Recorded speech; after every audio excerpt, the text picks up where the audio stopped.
Bonjour, je m'appelle Julien Petitjean, nous sommes en Côte-de-Beaune, au cœur de la Bourgogne. C'est ici que j'ai fondé en 2012 le domaine de la Roseraie, avec l'objectif de produire des vignes en biodynamie pour faire des vins les plus naturels possibles. Le domaine aujourd'hui s'étend sur 3 hectares, entre Puligny-Montrachet au sud, où nous sommes aujourd'hui, et Beaune au nord, sur les appellations Bourgogne générique, Haute-Côte-de-Beaune et Beaune village. Pour pouvoir vivre de cette activité, il m'est nécessaire aujourd'hui d'agrandir le domaine. Nous sommes à Changey, dans les Hautes-Côtes-de-Beaune, sur la commune d'Échevronne, tout près de Pernan-Vergelès et de ses célèbres cortons Charlemagne. Cette parcelle où nous nous trouvons est sur le point de rentrer dans le domaine. Nous allons planter ici du chardonnay et du pinot noir à hauteur de 1,5 hectare. À chaque étape de sa vie, la vigne pourra, et ce depuis sa prime naissance, recevoir les meilleurs soins pour être en harmonie avec son lieu de croissance. Pour la fourniture de nos plants, la législation nous contraint à faire appel à des pépiniéristes. Il existe très peu de pépiniéristes sensibles à la question de la biodynamie et qui soient à même de répondre aux besoins spécifiques des vignerons exigeants. Lilian Berillon, un des pépiniéristes les plus réputés au monde, a accepté de travailler avec moi et de produire 4500 plants en biodynamie, greffés à l'anglaise, à partir de variétés ancestrales de chardonnay.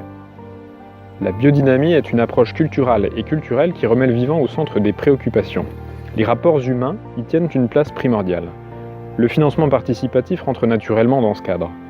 Je vous propose de participer à mon projet de plantation de vignes en Haute-Côte-de-Beaune en biodynamie et de contribuer à l'agrandissement du domaine de la Roseraie dans le respect des lois du vivant. Salut Julien, tu vas bien? Oui, toi.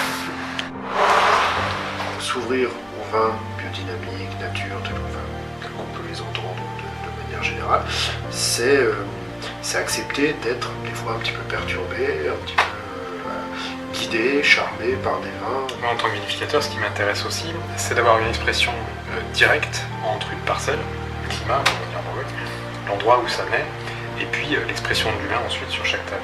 À chaque fois qu'on va le goûter, c'est un vin qui reste vivant, qui reste dynamique, c'est tout l'intérêt.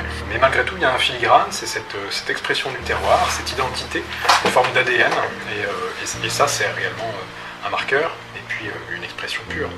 Et ça, c'est intéressant, il n'y a que la biodynamie qui permet ça. L'idée de laisser le champ libre aux raisins, d'exprimer un vin qui leur sera propre. On ressent chaque année un vin différent, parce que le raisin est né différemment, donc le vin, c'est juste l'expression de ce raisin, retranscrire cet équilibre, apporter une buvabilité, apporter quelque chose de naturel qu'on a plaisir à boire tout simplement, et que le corps a plaisir à accepter. Effectivement, moi je retrouve à chaque fois cette trame, cet esprit de famille un peu, mais à chaque fois avec un caractère et des vins quand même assez turbulents, j'ai envie de dire. Sur un produit qui doit être sain, naturel et bien fait.